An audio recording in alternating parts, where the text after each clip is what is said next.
தொடர்ந்து உளுந்தூர்பேட்டை பாக்கியலட்சுமி அம்மா அவர்களை தங்களது கருத்துக்களை பதிவு செய்யுமாறு அன்புடன் அழைக்கின்றோம். பதிவு செய்கிறது மட்டும் கிடையாது, அவங்க இனிமையான பாடகி, செந்தமிழ் பாடகி, நல்ல முத்தமிழ் பாடகி, ரெண்டுமே சேர்த்துலாம். பல மேடைகளில், பல இடங்களில், பல பெரியவர்கள் முன்னாடி, பல ஆளுமைகள் முன்னாடி, இப்போ கூட பார்த்திங்கன்னா சமீபத்தில் பி.சி. சுசீலா அம்மா கூட உட்காந்து பேசிகிட்டு இருந்து அவங்கக்கிட்ட ஆசீர்வாதம்லாம் வாங்கிட்டு அவங்க முன்னாடி பாடி காட்டுறதெல்லாம் வந்து அவங்க பாடின பாடியே இவங்க பாடி காட்டுறாங்க. ஏதோ ஒரு குக்கிராமத்தில் பிறந்துட்டு அதான் எனக்கு ரொம்ப ஆனந்த கண்ணீரே வரும். அதே மாதிரி நேற்று கூட பார்த்திங்கன்னா கள்ளக்குறிச்சி புக் ஸ்டாலில், கள்ளக்குறிச்சி புத்தக கண்காட்சியில் அங்கே போய் பாடியிருக்காங்க, அங்கே பாடுறாங்க.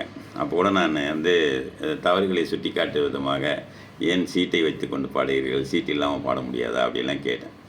ஏன் அதை சொல்கிறேன்னா, ஒரு மேடைக்கு போகும்போது எப்படி தயார் பண்ணிட்டு போகிறாங்க, எப்படிலாம் இவங்க வந்து பல வேலைகளுக்கு மத்தியில் அந்த கலையை வளர்த்து கொள்கிறார்கள் என்பதுக்காக தான் நான் உங்கள் வாழ்த்துறையை சொல்லிவிட்டு ஒரு நல்ல பாடலை இந்த பிள்ளைகளுக்காக ஒரு பாடலை பாடி நிகழ்ச்சியை நிறைவு செய்து கொள்ளலாம்.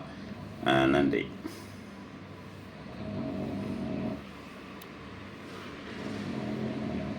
அனைவருக்கும் வணக்கம். குழந்தைகள் அனைவருக்கும் எனது வாழ்த்துக்கள். அவர்கள் வாழ்வில் சிறந்து விளங்க வேண்டும், நல்ல மனிதர்களாக வளர வேண்டும் என்று வாழ்த்து. இதோ உங்களுக்கு ஆசிரியர் மனிதனாசி அவர் எழுதிய திருக்குறள் சார்ந்த பாடல்.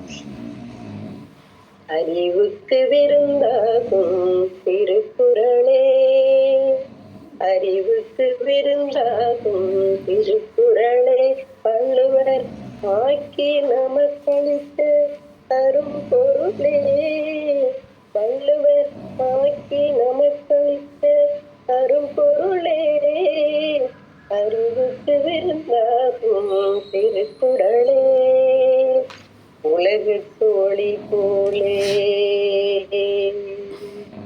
உலகுக்கு ஒளி போலே, உடலுக்கு உயிர் போலே, உலகுக்கு ஒளி போலே, உடலுக்கு உயிர் போலே, பயிருக்கு மழை போலே, பைந்தமிழ் மொழியாலே, பயிருக்கு மழை போலே, பைந்தமிழ் மொழியாலே, அறிவுக்கு விருந்தாகும் திருக்குறளே, பரம்பொருள் இன்பம் எனப்படும் முப்பாலே, அனுபவத்தாலே தாம் சுவைப்பதற்கப்பாலே, பரம்பொருள் இன்பம் எனப்படும் முப்பாலே, அனுபவத்தாலே தாம் சுவைப்பதற்கப்பாலே, அவனியில் உள்ளோர்கள் அனைவரும் தனை போலே, அவனியில் உள்ளோர்கள் அனைவரும் தன்னை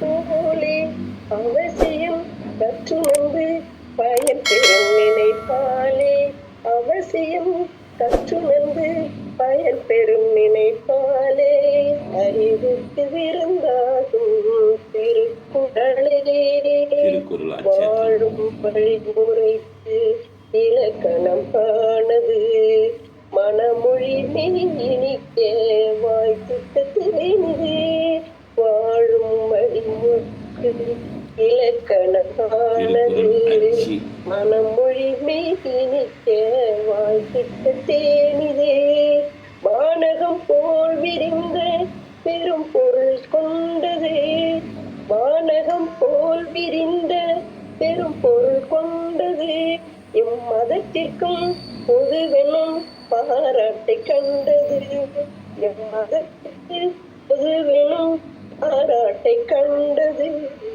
அறிவுக்கு விருந்தாகும் திருக்குறளே, வள்ளுவர் ஆக்கி நமக்களித்த அரும் பொருளே, அறிவுக்கு விருந்தாகும் திருக்குறளே. எல்லாரும் கையொலி கொடுப்பாங்க, எல்லாருமே கையொலி கொடுக்கலாம். ஒரு நல்ல பாடலை, அதாவது பாடல்களை பாடியிருந்தாலும் கூட முத்தான ஒரு பாடலை இன்று நமக்கெல்லாம் வந்து தந்தாங்க.